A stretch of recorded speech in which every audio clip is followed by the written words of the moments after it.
Hey, welcome everybody to another edition of Sports Talk New York, the Facebook Live edition, the Cardboard Memories, episode number 4. Joining us as always, AJ Carter, my co-host, and Scott Stimmel of Cardboard Memories, located in Comac. And if you're just joining us for the first time, Scott is the president and owner of Cardboard Memories. Cardboard Memories represents what is lacking in the retail and wholesale memorabilia market today. The premier company offers that special personal touch that is only known to customers who have previously done work with Scott. Scott's been collecting memorabilia for over 30 years. For the past 27 years, he successfully owned and operated one of Long Island's most reputable memorabilia retail stores. Known for his knowledge and savvy of authentic autographs and his desire to teach others about them, Cardboard Memories possesses the honesty and integrity one should want and really needs from a memorabilia store. Hey, Scotty, how you doing? Good to see you guys again. Back in the same bad time, same bad channel, huh? Yeah, you know what? It worked last week. This time it seemed better for other people. Let me I just have to take the privacy settings off so when people want to send messages into the chat, we can get them. So give me 1 second on that. Right. I'll take care of that right now. People that you can ask questions, and we'll pass them on to Scott and make them part of the show. So just join the comment section, say something, say hi, ask a question, make a comment or two, and be part of the show. And that's really what it's all about. For sure. We'd love to be a little more interactive. I welcome everybody's questions and just what they have and just thoughts and join the comment section, say something. No, that was me. No worries. My mistake. Right. So basically, what we decided we wanted to do this week was talk about if you had a time machine and you could go anywhere to go to any game in any sport, what would that game be? And what piece of memorabilia would you want from that game? So for me, it was tough to think about time machine. And then Scott threw another wrinkle. So it's a twofold question. Is there a game that you were supposed to go to or wanted to go to and didn't go to that you regret? Because we talked about the George Brett home run and the Chambliss walk-off. We told that story last week. So those are the two questions. So for me, I know the answer to at least one of them, and I'll start off. The game that I wanted to go to and was supposed to go to and didn't go to is Johan Santana's no-hitter. Okay? Had tickets to the game. My wife Beth was out of town. It was a Friday night game. I asked my best friend if he wanted to go. He said yes. Mid-afternoon, he called me. One of his good friends had gotten some really bad news, and he felt that it was more important to be with him that night. I said, no big deal. It's fine. I'll just watch it on TV. No big deal. Somewhere around the 6th inning, I picked up the phone and called him. I said, I hope your friend effing dies. It's like, I said, because that's the only thing this reason that we're going to miss this game. And as the game wore on, and of course he got the no-hitter, the only no-hitter in Met history. That was the game I regret not going to, that I actually was scheduled to go to. AJ, the game you regret? I can't think of a game I regret that I was supposed to go to. I didn't go to. I just can't think of any going on with that. But thinking of games I wish I were at, right. The question is, are they games I was at because you've heard the lore about them in history? I've talked about this before, Mark, on the show. The Babe Ruth called his shot game. To be there and to see, did he actually call his shot? Would have been fun to go to see, the famed, Giant Championship, the ice bowl game, where they put the sneakers on. Or another one I wish I were at, and I was actually away in college, was the Willis Reed come out game. We came out in the championship game, the '69 championship. So think games to be at where something happened that is in legend that you love to see, or something that's an important game you want to share part of the crowd. So for me, probably it would be like the Babe Ruth call his shot game. Did he do it? Did he not do it? And either the ice bowl game where the Reed comes out, to start to cheer up the crowd game. Well, Reed actually played, right, when he went to the line? Yeah, he wasn't supposed to play, and then he excited everybody by coming out from the locker room. He was hurt. He was playing in the game. The crowd went wild, got everybody in the garden crazy. And of course, the Knicks went on to win the championship. So the question was really supposed to be, but we can do which of the three. It was supposed to be what game, like AJ's doing, if you go back in time. Right. No, but I said the two of them. Right. So, but you're doing, right. And then the second part of my Both. question, Billy, what game did you go to that you were forced to leave early that you wish you stayed at? No, well, that was the only one. What I said. That was the one. But that was the only one, and it would never happen again. But it's interesting because so here's a note in the chat room. Yeah. I regret letting my mom have my ticket to Reggie's 3 home runs, and that brings up a great point because here. So I don't know if let's see. All right, so this is actually my ticket to that game. Okay, and so here's the interesting part about it. Okay, so this is 1977 World Series Game 6. What time? Face value. It doesn't have. It was a night game. It was definitely a night game because I remember. Right. So here's the interesting part. All right. This was an upper deck seat. Okay. $15. 1977 World Series. $15. Unbelievable. But yes, the time machine. Okay. So that was one that I really. The AJ, the called shot, that, and you want to add an extra layer to that. And what piece of memorabilia would you like to have from that game? So, right. So for me, that was one of them. I thought that that would be pretty cool to go to. I don't want to go to a game that's in my lifetime that I would be old enough to have gone by myself and didn't go. So I think there were two. I think the one that I would like to go to would be the Rangers 1940 Stanley Cup. I think that would be a cool thing to be at. But also, I think as a Met fan, I would have liked to have been at the very first game the Mets ever played at the Polo Grounds, for opening day of the new franchise. And I probably would have wanted to have the ticket stub and the scorecard and the yearbook from that particular event. That's probably number one on my list. Really? What would you remember the score of the game? Yeah. I know they lost, and I think it was pretty bad. I thought it was 10-1. Well, they opened on the road. They opened in St. Louis, right? And then they came home after a week or so, right? So, but Scott, talking about memorabilia from any of those games, Mark showed a ticket. Tickets versus scorecards, is one more valuable than the other? I mean, a ticket doesn't necessarily say I was at the game. It used to say that, but now people say I have the ticket. Obviously, you can't. Somebody went to the 1919, Black Sox game that before. Not a lot of people around actually say I went to that game. But is there any difference between a story that goes I went to that game and a value to the ticket, or just I have a ticket from that game? Isn't it the same thing almost? All right. So I went to the game versus somebody gave someone the ticket from that game? Well, I bought the ticket. Or you bought it. I bought the ticket as opposed to I have the ticket. Not in the secondary market. Once it's a ticket and it's a proven ticket, it doesn't really matter that it was John's or George's. You're buying the ticket. And same thing with the program. I mean, if you're buying a program, people are buying it not because it's AJ's, unless it's a famous person's. Yeah. Unless it's really a famous person's and you can prove it. I mean, maybe then. But no, it's not. And as far as tickets and programs, it depends. It depends if you're a ticket collector program. I would think that if you had Lou Gehrig, like the game I want to go back to in time is I want to go see Lou Gehrig say, this is, I'm the luckiest man on the face of the earth. I just want to be there because Lou Gehrig to me was a hero of mine that I never got to see. And it really goes back to the Pride of the Yankees for me as a child. That's the movie I saw as a child. And for me, Lou Gehrig was really like the Popeye, like the real Superman. I mean, the arms and, really back then. But so for me, I'd want to go to that game. I happen to have the ticket from that game. I do not have the program, but the ticket is out there and it's a picture of him.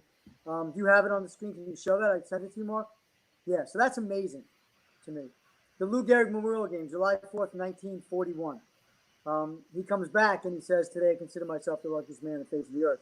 I mean, everyone knows I might have got it, basically I might have got a bad break, but I have an awful lot to live for. There's a lot more in between that, but that's the meat and potatoes that people remember. I might have got a bad break, but look at that. I've lived such a great life. I've had such a great career that I'm the luckiest man on the face of the earth. I mean, with adversity like that, I mean, and the beauty of that too, if you think about, this is 1941.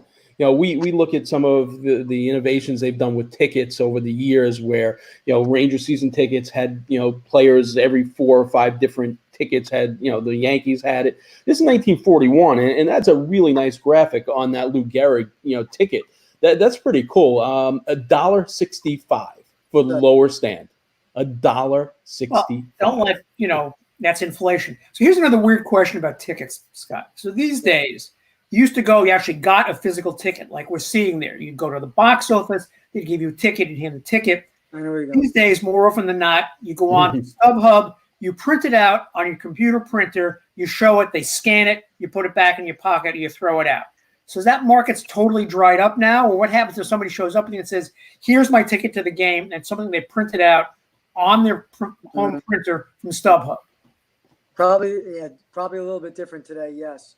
You're correct. And even tickets had different values based on, back in the day, and Mark will know that there were different kind of tickets. You get a ticket from they all look different. You could go, everyone could be going to the same game in 1985 or 77, 78, and the tickets look different. It could have got the Dairy League coupon tickets, that you got. You had, promo tickets, there's small ones, and there were bigger ones. So it depends. Aesthetically, there's different values to different tickets because they were more aesthetically pleasing to the eye. If you look, like this is a standard ticket that you would have seen. It's another. I'm bad at doing this. Is this good? That's good. Can you see this? Yeah, it's a Yankee Rain check one. Yeah. Yeah. So you know what that game is? Right. You know what that game? Which one is that? You see the dates? August 3rd. What year is that? 1970. Was that the Pine Tar game? No. 70. It's August 3rd, 1979. Come on. Mark. It's Munson's last game? No. No, 79. It's the 79, day no. after. I have little notes written down, little cheat sheet notes. It goes my phone. August 3rd, 1979. First game ticket after his death. After his death. This is the first game without the captain. I think this was the game. I think this might have been the. Was this the Mercer game? Mercer game, yeah. I think that would be the Mercer game, right? It started, right. Where Jerry Naron didn't go behind home plate to start the game. I think I think that's the Mercer game. I also have. See, to me, there's three things. There's the game that he played, his last game. Do you know where the last game he ever played was? He had an off day. He flew home to Ohio where he had the plane crash. But where's the game before that? Adrian, you're very good. He played against the White Sox in Chicago. And I think I have the ticket somewhere. I might not have brought it, but the ticket I have is Reggie hit a home run in that game. I think Munson got no hits. I don't think Munson caught. I think Munson played the outfield possibly in that game. I have to go check it, but Reggie hit a home run. But anyway, that's the last game he ever played, and it was in Chicago. Mark Marinello. Wait 1 second, AJ. I just want to piggyback on your question about the printing out of the paper. So when tickets started becoming collectible, I mean, they've always been collectible, but at the height of the hobby where everything became collectible, there was a trend where people would go to the ticket taker and ask him, please don't rip the ticket, because they wanted the intact ticket, completely pristine, not ripped. Is there more value to an unused, granted it was used, but when it's not ripped, is there more value to a game ticket? Yes, 100%. It could be a lot depending on the magnitude of the game. Could be exponential. If it's a Super Bowl ticket, well, if it's a game that you have a full ticket, a World Series ticket, or Don Lawson's perfect game, I mean, that's huge. The difference is huge. Where a ticket might be from Larson's perfect game, let's say, might be $500 to $700. Maybe I'm just guesstimating that an unused ticket from that game would be worth 4 to 5 times the value. Did things change? Just something that Mark Marinello in the chat room says the Mets still print paper tickets. In essence, everybody still prints paper tickets, but it's not like they used to be. It used to be before the season, they'd go out to a job shop and they'd print up the tickets for the entire season. And that's whether it was a sporting event or Broadway, actual tickets. Now you go in and say, I want to buy the ticket. And since everything is computerized, you pick your seat out where you buy your ticket, not certain places have certain tickets consigned to them. So the ticket gets printed on the spot. Is there any difference between a ticket like that that's printed on the spot or one in the old days that was printed up and had to be bought, as you said, Mark, whether it was bought at, or you, Scott, whether it was bought at Macy's, at Walt Whitman Mall, or at the actual box office, or it's some other place? Those are the original ones are generally probably the ones that are worth more money. And it really also comes down to the collector taste and the aesthetics of the ticket. You know, is it a boring ticket that's just printed out that looks like it's nothing? I mean, when you look at a ticket that has the Yankees on it, some of the tickets, let me see if I can find one. Well, here, here, take a look at this one. Oh, that's the working press. Let me see if you sent me some. So here, that's the American League World Series, 1919. Black Sox series, yeah. Yeah. I'm just trying to see if I have any of the. I have a ton of tickets in here. Let's see. You have any more? There's a Dodger. Yeah, there's the Dodger World Series. World Series tickets. Yeah, those are great. Those have the logo. Those tell you everything. Right. Let's see. Those are. That's the Black Sox. Let's see. So here, let's see. August 1st game. That's the last game. So here you go. Here's the Orange Bowl. That's a great ticket. Dolphins at the Orange Bowl. Dolphins, Raiders. You see what it says? That's the first game ever that the Miami Dolphins played in the Orange Bowl. First game that they ever played. Okay. That was a night game, and it was a Friday night. I thought it was Friday, September 2nd, 1966. And Joe Auer had a TD on the first play ever. It was like a close to 100-yard touchdown. So that's a rare ticket. So now the other thing AJ mentioned about, and we mentioned the unused ticket. So now the tickets never get ripped anymore. Even if you do get the nice, ticket, they're scanned at the bottom, whether it be at the turnstile, you hold it up, or like a handed. So it's harder to tell if they were unused now. So every ticket looks unused. Right. So the modern stuff is not gonna have that. Obviously it's not gonna be. There won't be a difference today versus what it was back in the day, because obviously now the times have changed. But you want a physical ticket. I always want a physical ticket when I go to the game. I don't want that printed out stuff. To me, that's part of the nostalgia of going to the game. I want to hold on to where I was, whatever game. We talked about if it's music, if it's Springsteen, if it's a concert you went to. It's a memory that you hold on to. That ticket puts you there at that game, and then that memory comes back to that ticket. You can feel that. If you forgot something, you can go back and remember it. Right, and that's the same thing with if you had the scorecard from that physical game paired with the ticket, you go and look at it. This is interesting. So he's got the full ticket, and of course now, because people are more savvy, there are a lot more of these. Like I would venture to say, if you went back and asked how many people had a game used ticket for the Roger Maris home run, there are probably not a lot left. But for the Alonso 53rd home run, I'm sure there are a lot of those out there right now. Because people are cognizant about, let me hold on to my ticket. This is a historical game and whatever, unless they had too much to drink and they didn't know where they put it. But if you score the game neatly, also it's a connection, because if you say you were there, Mark, with your father, and your father's not here anymore, and he scored the game, and then you remember he wrote something down. He broke in the 7th inning, missed that, went to get Mark, Breyer's ice cream, and, and I missed that play, breaking the action, that would be like priceless. No, but no, I do have one or two of them. One of them is a Pirate game, and I just, for some reason, the way he made his Z's, and he wrote Maz instead of Mazeroski, and I know it's his handwriting immediately just by opening it up and looking at it. So yeah, those things, you do have those memories, and even just like you go back and you look at some of these articles in a lot of, whether it be Goal Magazine for the NHL or the Rangers programs or the Met programs, the little articles, and you see some of the writers that did the pieces and the careers they've gone on to have as well. So yeah, they're little snippets. They're in their own rights. They're like little time machines when you go back and you open up those programs. Mark showed different tickets from different type of seats. Is there any difference in the value of a ticket, whether the ticket is from a seat in the upper deck or a seat, one of the box seats, or is it just a ticket to the game? It's the game that counts, that drives it. I mean, yeah, if you have a really expensive ticket, maybe for one of the more modern World Series, it might garner you a little extra money if you put a twist on it that way. If it's a ticket that's rare and it's hard to get, it's catch as catch can, I'm not sure that'll make a difference. It's more the condition of the ticket stuff, to be honest. Mm-hmm. So here, as long as we're talking about that, let me pull, let me look at this, because I found these. So here, this is pretty interesting. I have that ticket. What are so check this out. There's the Alonso ticket, by the way. Oh, nice. I didn't realize I had it. Wow. All right. So here's reserve parking for Shea Stadium. All right. It's just the parking, it's right?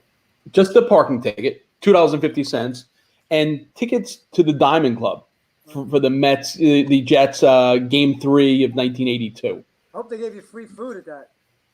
No, not at the Diamond Club. They didn't. And 1982 Jets, they should have for sure. But so like stuff like that, or like the defunct. I don't. You know what? So I have this ticket stub, and let's see. So this is 1984. 24 years old. There could be a reason why I have no memory of this, but the Generals versus the Maulers. I have no clue that I even went to this game. But defunct leagues, are tickets like this, worth anything? Something, yeah. There's, 100%, because it's a league that didn't take place. The Generals were part owned by Donald Trump, right? Right. And Herschel Walker. I have to go back and see who played. I vaguely remember Brian Sipe being the quarterback, but I'm not 100%. For the General? Yeah. Really? Yeah. I vaguely remember that. I know Flutie Really? did also, but I'm Yes, he did. pretty sure Sipe was. I mean, really, when you get lost in that Game 7, it's really the first game, the inaugural, like the program. Not a lot, Right. but they're all people that collect, oddball leagues because they're not mainstream, so there's not a tremendous amount of it out there. So, you have to find that collector that's collecting that kind of stuff. But the general stuff and those leagues do sell. A lot of those guys went on to play, in the NFL, and really Like Kelly was the big guy, right? Kelly, Elway also, didn't he? Right. Yeah. So those were the guys. I know Kelly. Kelly did, and Herschel did, a number of them. Yeah. So. So there's another big DJ Dozier, who also played for the Mets, was also on the Breakers, I believe. So yeah, it's a couple of the guys. It was yeah. Two-sport guy, right? So in the overall scheme, I mean, we talked about this. We talked about collectibles and when you downsize and the different things you can collect. What percentage of the memorabilia market are pure ticket collectors? And is there a holy grail? I mean, you had the 1919 World Series. That I have to imagine is a pretty collectible ticket. Yeah, because that's you're talking about. First of all, age is on that. It's a long time ago, and then it's a major scandal. So that's historical. So there's always going to be someone that wants that. That's kind of like a Babe Ruth item of its own magnitude, because it's the World Series that was thrown basically, right? So right. Yeah, there's that, and I showed you the first game also. The small ticket was the first game ever at Yankee Stadium. That's an historical ticket. I mean, if you look at the photo, which I was going to get and put up, the photo was the horses and carriages in front of Yankee Stadium. That's how they came. Some people came in horse and carriage. Old cars, it's crazy. Back in 1923. So first games, what about last games? Last games at Ebbets Field, last game at the Polo Grounds, last game at Shea Stadium. They also have intrinsic value? Yeah, when you talk about 2008, everybody held on to their ticket. They knew it was going to be historical because it's the last game, whatever. But last game's always, 1957. Last game at Ebbets Field, of course, would have value. First game. And then everything from, like, World Series and All-Star games, things like that were at. Like, there was only one All-Star game in 1949 we touched upon with the program at Ebbets Field. So that's a very collectible ticket stuff, Some of those War Relief games that took place in 1942 are very collectible. I happen to have the War Relief tickets and programs from those games. That they had them in the Polo Grounds, they had them in Ebbets Field, and they had them in Yankee Stadium. Do you remember going to those, Mark? No, AJ. I think right. AJ was. AJ probably went to that. Right. Yeah, I sold popcorn there. No. Actually, you probably couldn't, AJ, because you were probably serving. I told you, I sold. I had in the program. And I sold it like about 3 weeks ago. I had this mint version of it. I told you a few shows ago, there was a bomb warning in the program. What to do in case of a bomb or the sirens would go off. Look under your seat. It was kind of like if you're in an airplane and the oxygen levels, right. Pull your mask and whatever. This is what you do with instructions. It's crazy. So, Scott. So that being said, that's interesting. So let's say eventually at some point this year, some sport starts allowing fans in, but within that program, I guarantee there are going to be some CDC guidelines, or there'll be some sort of ad about social distancing or something like that. So years from now, that is an historical thing. little snippets in time where there's something like that, or selling war bonds or that. Does that when they make finally get back to work, fans and they have mask day? You have a face mask with They will have. team's logo on it. Oh, they will Right. have it. They're going to have it. Yeah, no question. Right. Scott, how about the They might women's have it every professional? day. Scott, how about the women's professional baseball league? Is there a market for that? The league of their own. There's things around from that. Is that collectible? Is that not as much? And why do you think not? Yes or no? I don't want to give my opinion to yes or no. I don't want to say because I don't know. But there's a little bit of collectability, sure. But it's not just because it's not so mainstream. But there'll be collectors that want to collect it because it's more oddball. But it's not mainstream collectible. So the value is not tremendous because you have to need. Remember in this business or in collecting, not necessarily. I hate to say business, but you have to really have a deep connection and it has to be universal. So you need to have a large demand that people want, right? Because if there's only 10 collectors out there that want it, then you're only putting yourself against 10 collectors. When you have the whole world wants to own, a Babe Ruth item or Babe Ruth shot heard around the world, the pointing to center field and wants to have that ticket stub. Then, it's a little bit different. But as far as women, I don't think it never gained, the popularity. You could say the same thing in the United States about soccer. Worldwide, soccer is bigger than any sport we know. But in the United States, soccer never really took off, right? Never really took off. Other than when Pele was here, with the Cosmos and Pele for a while. So how about odd sports? How about roller derby? Does anybody collect anything from roller derby? Well, I have some ticket stubs from some of the roller derbies, but I just came along in my collection. It's not like I look out and I was seeking it. It just happened to come in a collection. But, that I can't speak to because I'm not really a roller derby guy, but I would assume there's somebody out there that loves roller derby. Mark? Is there anybody out there who still loves roller derby? Yeah, please write in and tell us if you have any roller derby stuff. Any Kansas City Bombers out there? Well, yeah, that I'm a big fan of that. You put Raquel Welch in a tight uniform and skates, I'm all for that. But all right, so AJ mentioned we left the games. Can we have somebody chime in about like a great game that they wanted to go to or a game they left early in? And can we hear any feedback? Is there anything? All right, so let's throw that out there. All right, so a game that any of you that are out in the chat room that left early and were upset that you left, and the story behind it. So you throw that in the chat room. Or the other question is, if you had someone's also asking about how about concerts? Are ticket collectible? Are those collectible tickets for concerts? Yes, definitely collectible from concerts. It depends how rare they are, condition based. Some of the bigger, somebody had passed away. Let's say it was Elvis Presley's last concert. A band. Woodstock is not. So Woodstock tickets are actually out there. They're collectible, and they're generally found all together. There are a lot of them that released all together. So they're collectible, but they're not worth as much money as you think they would be. Like, giving you a parameter, they could be worth $50 to $150. But they're a cool collection. So that's interesting because here's another thing. So, sometimes people don't think. So the stage from Woodstock, if I got the story right, was around forever. And, they went back to I guess, the person that, ran the concert, and they traced where the actual stage went from Woodstock, and it went into various places, and they were able to finally track it down. And the person purchased the stage from Woodstock at a relatively cheap price, so like almost nothing, and then cut it up into small pieces and made keychains out of it and peace signs, and it was the actual stage of Woodstock.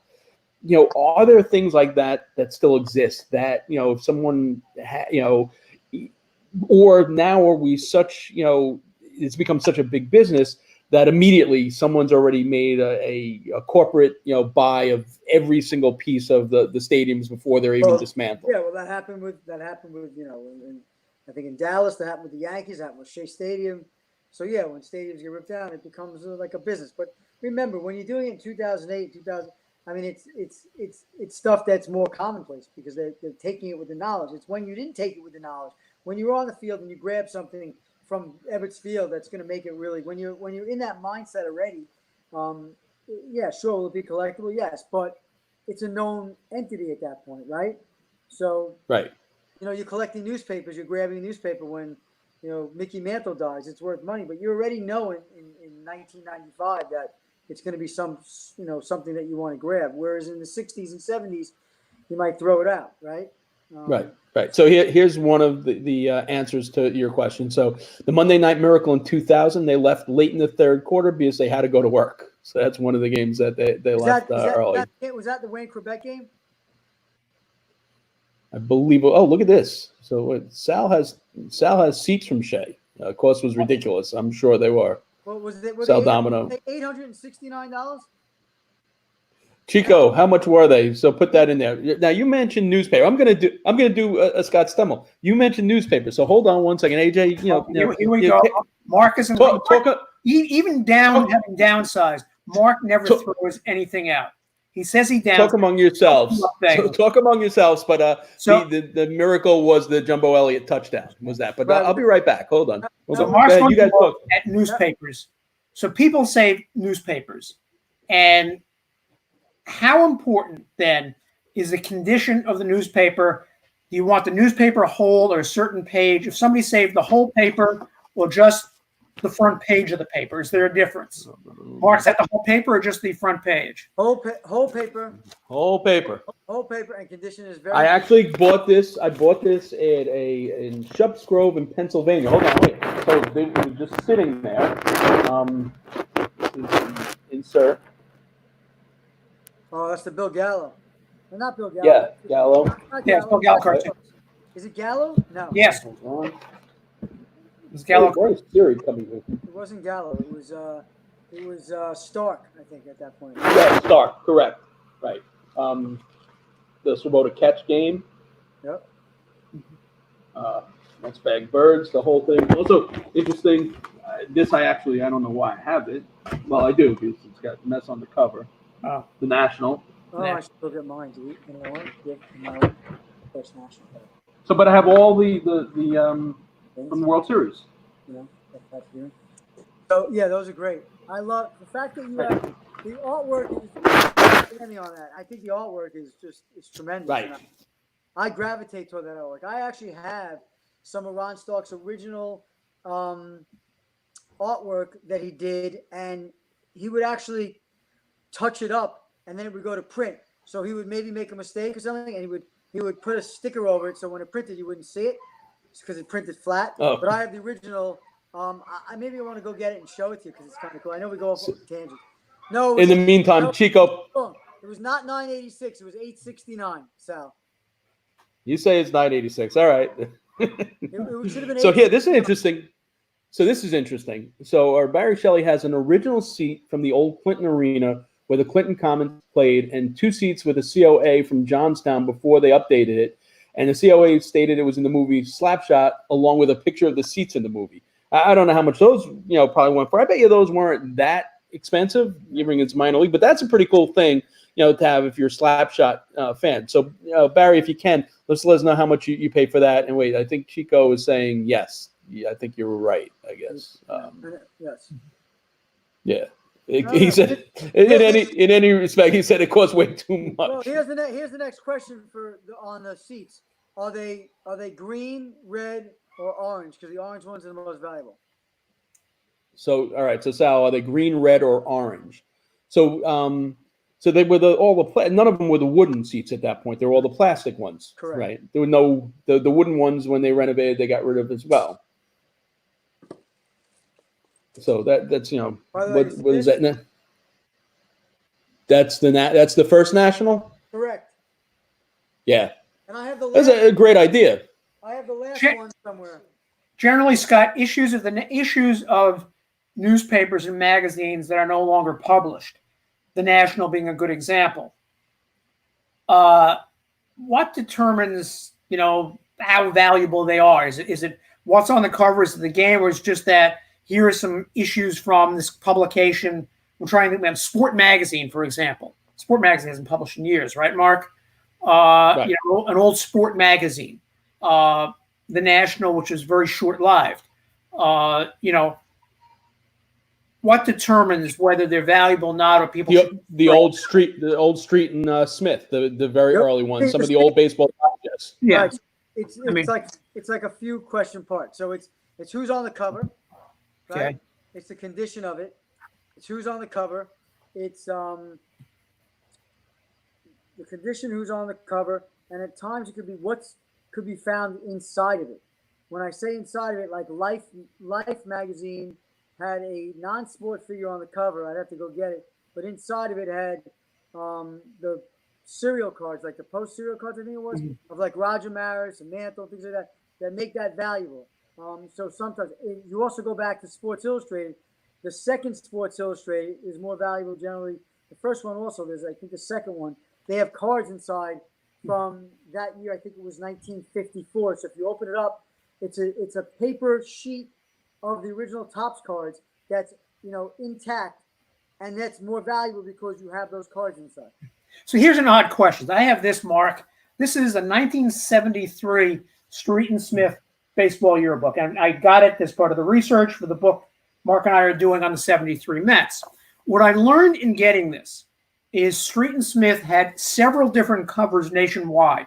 This is a Johnny Bench cover. And I don't remember who else they had. They had different covers for different parts of the country. Regions. Right. Regions. Does that matter? Same thing with the National as well. The National did as well. Magazine's the exact same magazine inside, but the cover's different.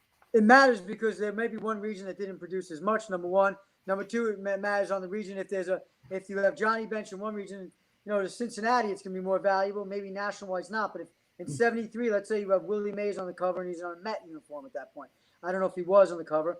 But just using that, you might have Mays' only year on the Mets, and somebody may want that. So I don't know the answer to the fact that what region made less. But number one, if they made less of it in one region that was rarer, it's going to be more valuable just because it was hard to find. And then the play is going to make a bigger difference. So if you have a guy that's rare on a region, but it's let's say it's Darryl Porter that no one really wants, right? Say it's a 70 like Darryl Porter, but in 1975 you have George Brett's rookie. That's a bad thing because they played on the same team, or did they? Were they the Royals? Was Darryl Porter Royals or Brewers? Well, Porter also Cardinals. It depends on what part. But so that's an interesting thing. Also, I mean that goes back to this whole thing where people stockpile when a rookie card comes out and is a highly touted rookie. People will stockpile 50, and the guy turns out to be nothing. So you could say a rated rookie could be on the cover and he never turns out to be anything. So that particular issue is not worth anything. So I mean, I assume it's the same answer. It's the first cover of a guy. So, like, if you're a Sports Illustrated and it's their rookie first cover they were overall, it's going to be more. If it's Michael Jordan's first cover, people want that. So that has a play, not just a player, but if it's his first appearance. Kind of like if it's a comic book and Spider-Man's first appearance, it's going to be coveted and more sought after. You know what I'm saying? Right. So I assume that is the exact criteria for how much old sporting news would be from the 30s and 40s. Depends on who's the cover. Depends on the condition. Depends on stories inside. If there's a major news article of something that happened at the time. So I'm assuming that the same criteria holds true for that as well, right? It's driven, yes, but it really is driven by the cover. It all starts with the cover for the most part, unless it's got something inside that's extra added that's going to create value, like a baseball card of somebody that's inside. It won't matter if the cover is nothing important. If it's got something inside that's a baseball card, Mickey Mantle, that was put in there, and it's worth $1,000, and the cover, that goes together. Does that make any sense? So yeah. So here's the bigger question. All right, at the height of the baseball card craze, you had these huge national conventions. The national was canceled this year, obviously, because of what's going on in the country. There are also separate, what they call, I believe they're called ephemera shows, which are paper goods, which are newspapers, magazines. Yeah, I would assume the tickets go there as well. Are there separate areas for collectors to go, like if they're just looking for old newspapers, sports related, or ticket stubs? Are there separate marketplaces for that, or is it still all under the big umbrella of memorabilia? I mean, I've seen it under the big umbrella of memorabilia, but I would think that there might be people that are just collecting that and doing their own shows. I haven't seen that, actually. It's a good question. I just think that when you're doing it, if you're doing it, you might as well encompass all paper collectibles, and paper collectibles would include baseball cards, yearbooks, programs, and then stuff that you could buy at the stadium, whether it be a figurine, a pin, like we touched on, buttons, pennants. So all that stuff that you could have bought at a game could be a hat, right? You know, something like that. Like they sold hats and things like that. So that's another great question. All right, so you go back and you look at a Met yearbook. I don't, AJ, I'm not going to go and get one, but you go in the back and you look at the very back, right? And they have all the listings of the souvenirs that are available, you know, at the stadium. Obviously, there's one of them that probably, like at the very bottom, that probably, whether it be the stuff Mr. Met, you know, out of the overall pecking order, there's one that probably sold the least of. Is that the most valuable because it sold the least of, so therefore they're probably scarce because they didn't sell that many, and you know who knew if someone held on to them. So something that was probably the most popular, being it the autographed baseball maybe, or the bat or the pennant. The one that was the least favorite, does that become more valuable because of the scarcity? And what, you know, I wonder what that was. Like, what's the cheapest collectible there, AJ, if you have one? Probably the pencil. Okay, so here. All right, so here we go from the 1966 Mets yearbook. Okay, go Mets, and they've got an autographed baseball facsimile was $3. A holder was $2, showing you the value of the baseball. Then you go out to the pennant. You go out to the sunshade, was 25 cents. The paperweight was 50 cents. The jacket insignia, just to put on your own jacket, was 75 cents. So, go pictures. I wonder. I don't read a paperweight. I wonder what the paperweight. Paperweight, right?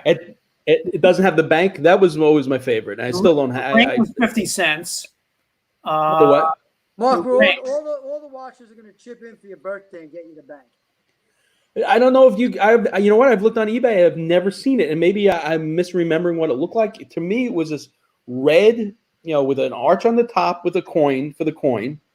I think it was and then all around it were bats, like, and with the logos of each team. And I can't find it anywhere on eBay. No, I sold it yesterday in the store. Someone actually called me up. I'll call him back. Do you remember what I'm talking about? I'm a lot younger than you are. So no, I don't remember. So yeah, Sal's saying it's just, yeah. So I don't know if anyone else out there remembers what I'm talking about, but it was maybe it was just a bat rack. Maybe it wasn't a bank, but it was. I remember it was red and it had all the bats of the National League, miniaturized bats, and it just sat like on a table. Oh, well, actually, Mark, if you mention it, there's the pennant set, not the bats, which was. Let me get the actual cost of that one, which was. Oh, so Sal does remember the bats, so I'm not going crazy. Yeah. It's like, all right. So so far the only person that left the game early so far that put in the chat room was the Monday Night Miracle. Anyone else? I have a great game that I left. But I went back. Which one was it? So I was a freshman I was a sophomore in college, and I was on my way back to Albany. I went to the Miami shootout game. The game where the Jets were down. I think Miami had. So I remember sitting in the upper deck, and the Jets, Miami had the ball, and they were like on the Jets, like 10-yard line. I don't know what happened. I'm like, we got to go back up to Albany, get on the thruway, and head up, whatever. So we left. Me and my friend Paul and I, and we were in the car, and literally it was like 2 minutes in the game, but they had the ball down at the Jets 10-yard line. They were up at the time, the Dolphins. So I left. I hear the stadium screaming. We're in the car. We don't know whether to go, stay, whatever. So we stay in the car. We hear them. The Jets get the ball back. They tie the game, and it's going to overtime. We ran back in. At that time, they let you back in with your ticket. They would never let you back in with your ticket. The stadium had emptied out, Mark. I sat in the third row off the field, 50-yard line, and Wesley Walker caught the winning touchdown. And we thought it was like an offside, I don't know, something offside play, if you remember it. And the game went 51-45. Kenny O'Brien had like 6 touchdowns. You remember that game, 51-45? Was like yes. Yes, I actually was picking up someone at the airport and was listening to that game, sitting in the car, and listening to the game. I remember it. So this is the beauty of the internet in this show, all right? Because check this out. All right, I just got this text message. Okay. And I was right. It was red and that little arch in the back on the top. This is from Mark Marinello. He just sent it through the instant message. So I don't know though if it is a bank or just a Are you backtrack. sure? What? I think Karen sent you that. Go Oh, check. was it Karen?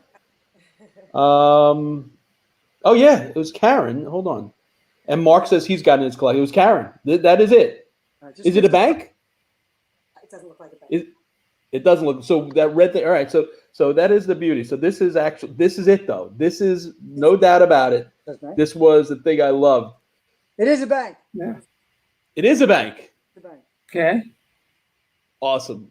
That's it. So that's Karen sent me that. That is definitely, and Sal is saying that's the one, and Mark has it in his collection as well, Mark Marinello. So that was for some reason, I don't know, that it might have been the first thing my dad got me or something. That's one of the things, and I can't find it on the internet anywhere. Mark's gonna trade you his glasses, his game used glasses from this episode for it.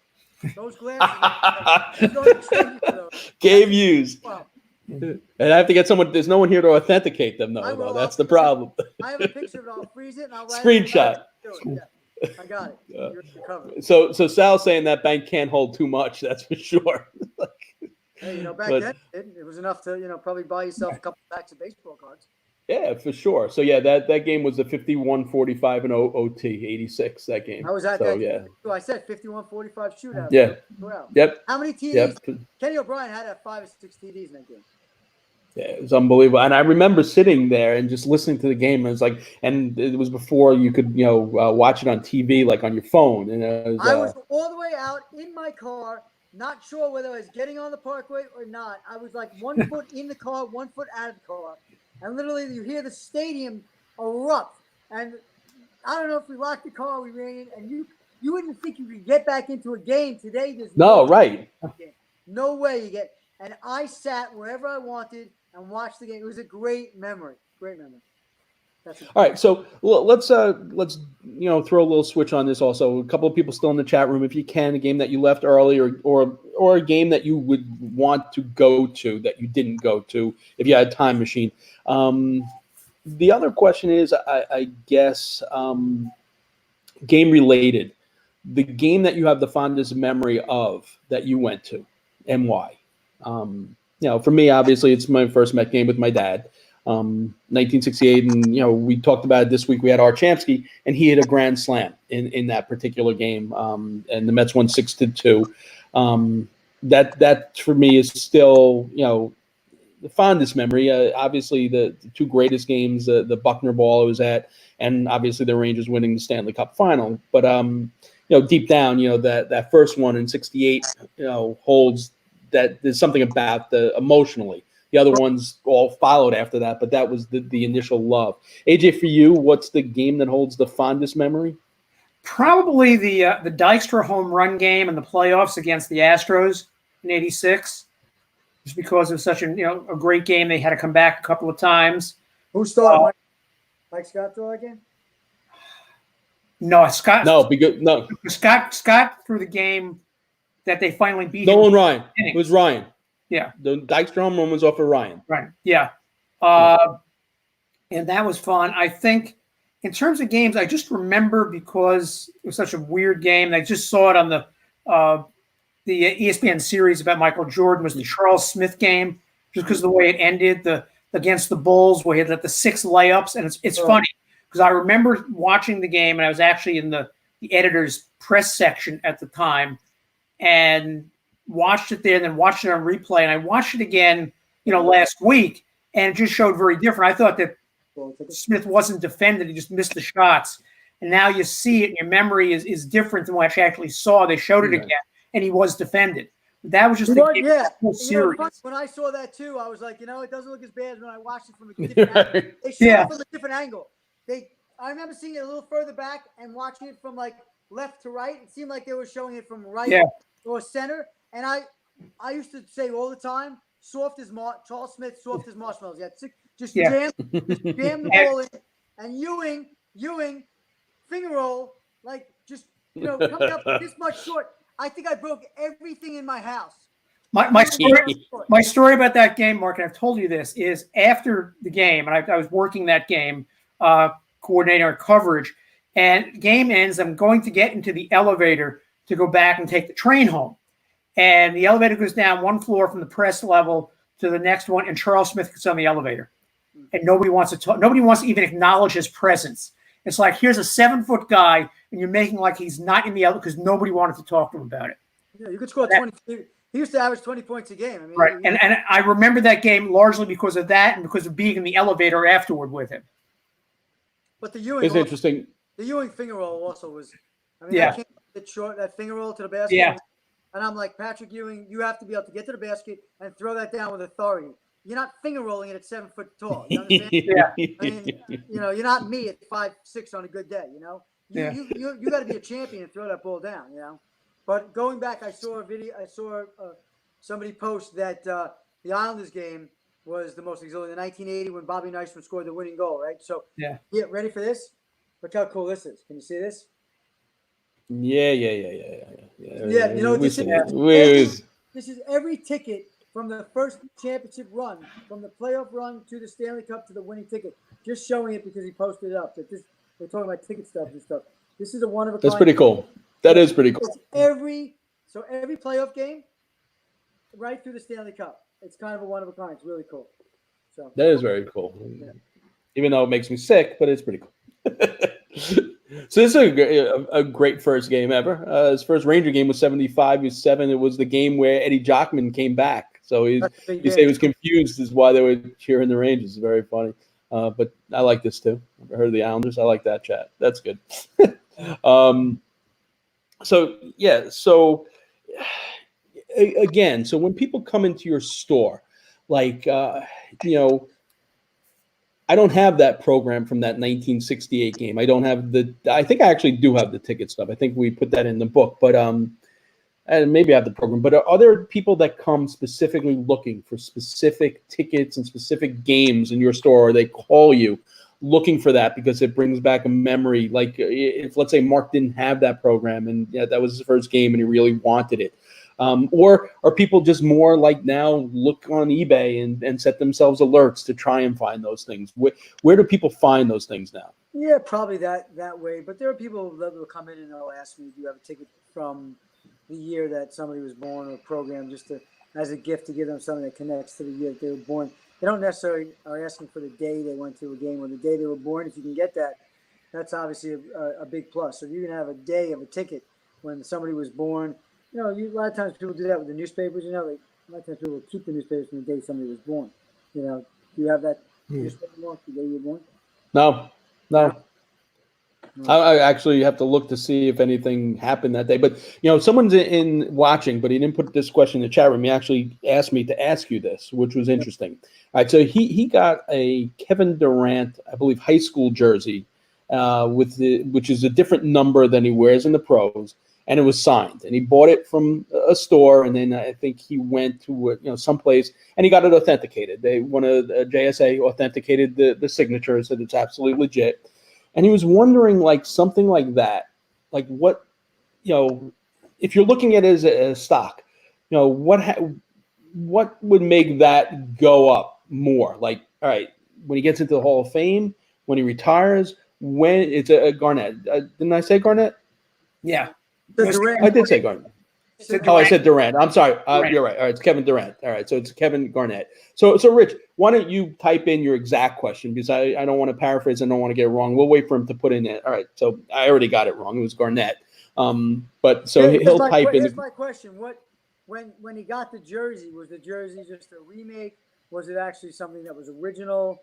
Like I need to know what the jersey was, because if it's an original thing that was actually that came from his high school that he wore. I need to know that. Was it something that was just fabricated later on, like they do Delaney, for Michael Jordan stuff, and they made those jerseys afterwards. So is it really from the school or from him? That makes all the difference in the world. Okay, so I think his second part of the question was like, all right, when he retires, does it, all right, so what makes the value? It says it was an original. It says it. All right. So here he says, what makes value inflate? It was an original. Is what it says. Is what he says. It was an original. So I hate to ask so many questions, but was it? It's all right. Was it actually his? Was it his jersey? Was it a jersey from his school? But it was his jersey with his number that was played with or just he had. That's a big deal. But to answer your question is Garnett's retired, obviously now he's a Hall of Famer, he's a champion, right? The collector that's looking to have everything that collects him, that's going to be more of the oddball thing. It's really a game-used thing from him from his high school. It's going to be worth a lot of money because it's something that's on the rare tip. Then it's going to be a Timberwolves jersey or a Celtics jersey. Those are out there. So to answer this question, it's probably rarer unless it's been reproduced and they're out there in a reproduction state. But if it's an original, it's going to be worth a lot of money because I can't imagine there's that many of them out there. But I have to kind of know what it is. I have to see it. Yeah, I think hopefully he'll put the answer in there. All right, so we're almost at that time. So you've been good with these topics. This was an interesting topic, and it actually made me find all my ticket stubs and some of the prices. Springsteen at the Meadowlands, I went 10 nights in a row before I got married. Floor tickets were $14 for a Bruce Springsteen. So it's from all right. So the answer was from store who got from his, Garnett's high school coach. So it's his. So I'm assuming it's game used then. If it was from his high school coach, It was probably game used by him and 6 other people after him too. Right. It's a high school jersey. Yeah. Right, because it didn't have his name on the back. It had a number, right? When you go to JSA, you're only authenticating the fact that you got an autograph. You would have to go. No. I think he told me the story that they actually matched up newspaper articles of the actual jersey. JSA doesn't do that. It would have to be someone. Well, someone did, I think. Maybe someone else did that. I think that they definitely authenticated the way his signature was and like under a microscope or something like that. I remember him telling, it's got all right, we don't have to get that crazy. The original sweat too. It's like they did a DNA test on it. Guess what? Like, that's a big deal. People want to see that. That's what they want to see. You laugh, but it's true. If it's his. Well, it's interesting you say that. I'm trying to think who it was, but I actually got a game-used Johnny Bench jersey years ago, like when jersey collecting first. It wasn't super expensive, but I tell you, Johnny Bench had a serious BO problem because this jersey absolutely reeked. I ended up trading it for a Pierre LaRouche Hershey Bears jersey because LaRouche played like 5 games in the minors. And so I still have that Hershey Bears jersey, but because I just could not stomach how bad the Johnny Bench jersey smelled. You couldn't Febreze it? Take the value off if you Febreze it? Oh, it was disgusting. It couldn't. It was a bad trade. They probably, if you went up to Johnny Bench and you smelled him and it was the exact same smell and you could match the smell, it would bring the value up, Mark. So even though it stunk to you, it might smell great to someone else, So. Okay. All right, this this goes back to probably the negative $6 value we had in the chat room last week. He's got the jersey from Doc Lawson, the last game the Arrows played at home, a Doc Lawson game-used jersey for the indoor Arrows. Again, talking about the Funk League, but I don't know if there's many Doc Lawson, although he is a world-known figure. He's been an advocate and enhanced the game of soccer around the world. I know he's still involved now. But that goes back to, I guess, 1978, 79, Doc Lawson. And so that's crazy. Doc Lawson. I haven't heard that name since WNYT and Old Westbury. Sal bringing up the memories. All right. So great stuff as always, Scott. Let me pop the number up on the board again. So in case you have questions or you have items you're looking for, call Scott at 631-462-1919. 631-462-1919 or visit his website. People show more of their collectibles. I like people to get a little more interactive. I like to see some more. Well, the problem is the only way we could do that, and I was thinking that. Okay, so Mark Marinello is just a huge Met collector. All right, huge, and I asked him maybe he could join us and they could take us a tour around. Maybe we could feature a collector a week and look at their collection because they can't, on the comments, I think they can put pictures later. I think when we're live streaming, they can't post a picture and I can't put it up. But maybe we invite a collector or two, we put it out there or even some of the guys that and we walk through their collection and just talk about some of their stuff and you could, riff off of that. I think that would be pretty cool. Yeah. Right. something you have some interest I'd like in? to see more. I'd like a little more interaction. I want to get a feeling for people in there. There's a couple people popping in, but I really welcome Right. people to get involved. It would be nice. So, Mark is still watching. So, Mark, I don't know if that's something you have interest. You and I had spoke about that. Sal, basically, your stuff is more cards, I believe, but he does have the Met. See, there's one guy. Bobbleheads. How collectible have bobbleheads become now, especially with the stadium giveaways? I know there's one guy at Met Fantasy Camp.